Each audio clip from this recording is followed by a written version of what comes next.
GS পদপ্রার্থী। আমি বাংলাদেশ জাতীয় ছাত্রদল প্যানেল থেকে হলসঙ্গে জিএস পদপ্রার্থী।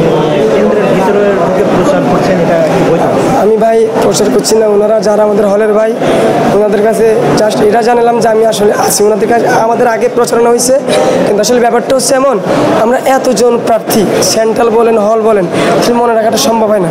জাস্ট এখানে আসি সবার একটু যেহেতু আমাদের এই চেনা জানা ভাই, দিন শেষে আমরা হলের যেহেতু আমরা ভাই আমরা সেটা যদি ভাই আসি ওইটি না। আমি যেটা বুঝছি যেটা আপনাদের চেনা জানা ভাই, তাহলে তো আপনার তার কাছে গিয়ে প্রচার করার তো প্রয়োজন হচ্ছে না, আপনাকে দেখলে বুঝবে যে আপনি আইছেন এখানে। হ্যাঁ হ্যাঁ, কিন্তু আমি যেটা দেখলাম যে আপনি মানে ভোটারের সাথে জি জি বলছেন আর কি।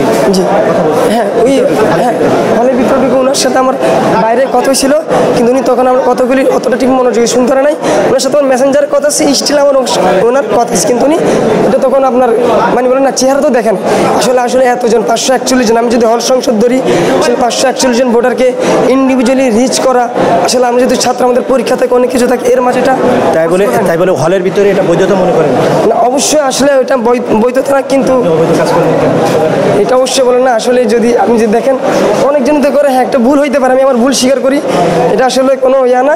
কিন্তু হ্যাঁ মনে করেন দিন শেষে ভাই ব্রাদার বলো না, একটা যখন নিজের কাছের মানুষ দেখি তখন এটাতে একটা চলি আসে, এটা নিজ থেকে চলে আসে, সেটাই আর কি। হলের ভিতর প্রচার করে আবার নিজে ভুল স্বীকার করছেন, এটা কেমন একটা দেখা? কোনটা এটা ভাই কোনো দিক এখন উচিত হল থেকে বাইরে যাওয়া।